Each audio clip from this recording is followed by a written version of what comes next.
इस चुनाव में सर लग रहा है कि कांग्रेस बहुत ही सिस्टम के साथ इस चुनाव को लड़ रही है, तो भाजपा पहले वेट करती है, कांग्रेस क्या स्ट्रेटजी बनाती है, फिर भाजपा लेके आ जाती है। जैसे संकल्प पत्र की बात करें, चुनावी मैनिफेस्टो की, कांग्रेस ने 1500 रुपए हर महिला के लिए वादा किया है 18 साल से ऊपर।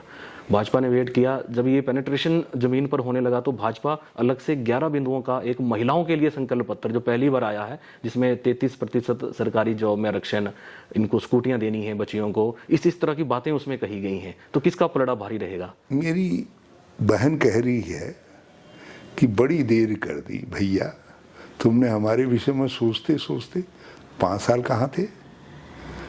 जब कांग्रेस ने गारंटी दे दी, और कांग्रेस ने एक ही बात नहीं कही कि हम 1500 रुपया हर गृहिणी को देंगे, कांग्रेस ने ये भी कहा कि हम दुग्ध उत्पादक दूध जो पैदा करेंगे उसको खरीदने की गारंटी दी, हम उनके गाय का गोबर खरीदेंगे 2 रुपये किलो के हिसाब से, हमने उसकी गारंटी दी। हमने कहा जो तुम सेब, किन्नू इत्यादि पैदा करोगे, अब उसका मूल्य तुम निर्धारित करोगे, उसके लिए आयोग बनाएंगे, और ताकि बेहतर मूल्य तुम्हारे सब सारे इनपुट्स उसमें सम्मिलित हो सकें, जिसमें कर का, जीएसटी का आदि का इनपुट भी सम्मिलित है, और हम राज्य सरकार उसका भुगतान करेगी जो है। ये कहा। जब हमने ये कहा कि हम शगुन की राशि बढ़ाएंगे, दूसरे हमने पेंशनें बढ़ाएंगे, कई तरीके की जब हमने बातें कही तो अपने घोषणा पत्र में, तो भाजपा को लगा कि यार ये तो गड़बड़ हो गई।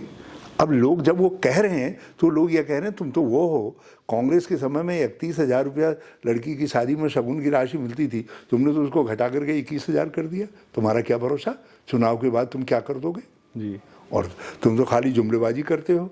फिर मेरी बहन को ये भी तो याद आ रहा है कि भैया तुम जितना करोगे उतना तुमने अकेले मेरे चूल्हे की बजट को बिगाड़ करके मेरे घर से, मेरे परिवार से वसूल कर लिया है। तुम दे कहाँ रहे हो, तुम तो वसूल कर रहे हो, तुम तो वसूली मास्टर हो। तो इसलिए उनकी बातों पर लोग यकीन नहीं कर रहे हैं। और आप ये लगाइए, जितना हमारी एक गारंटी की सरकार बनते ही हम जो है बिजली का बिल माफ कर देंगे, 300 यूनिट बिजली फ्री देंगे जी। वो उनकी सारी बातों पर भारी है, जितनी सारी बातों पर अकेले वही भारी है जी। क्योंकि वो पैसा घर ही में तो रहेगा ना जी, मेरी बेटी के पास रहेगा, मेरी बहन के पास रहेगा जी, है उसके घर में रहेगा जी। तो उसका लाभ किसको मिलेगा? और फिर माँ बहन की एक आकांक्षा होती है कि मेरी बेटी, मेरे बेटे को नौकरी मिले, काम मिले।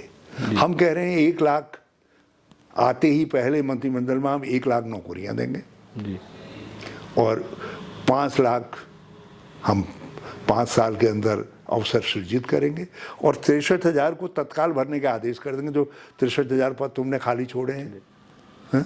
तो हम तो एक रूपरेखा के साथ कह रहे हैं, तुम तो एक खाली कह दे रहे हो 8 लाख। कौन गिनेगा? ये ऐसे ही 8 लाख हैं जैसे मोदी जी ने 2014 में कहा था 2 करोड़ नौकरियां हर साल, 16 करोड़ 8 साल हो गया भाई साहब को जो है, भाई साहब से जरा पूछो, अब कह रहे हैं 10 लाख करूंगा 1 साल में। मतलब जो 2 करोड़ नौकरियां देने वाला व्यक्ति अब 10 लाख करके पल्ला छुटा रहा है। तो हिमाचल वासियों को जानते हैं, हिमाचल वासी इन जुमलेबाजों के चक्कर में एक आध बार आते हैं। कभी शांता कुमार जी के जुमले में आ गए थे, फिर बदल दिया था ना जी।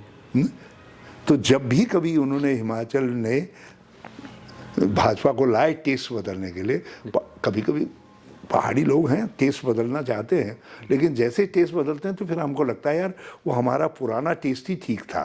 तो लोगों को अब फिर लग रहा है, हिमाचल वालों को, हमारा जो पुराना कांग्रेसी टेस्ट था यार वही ठीक है।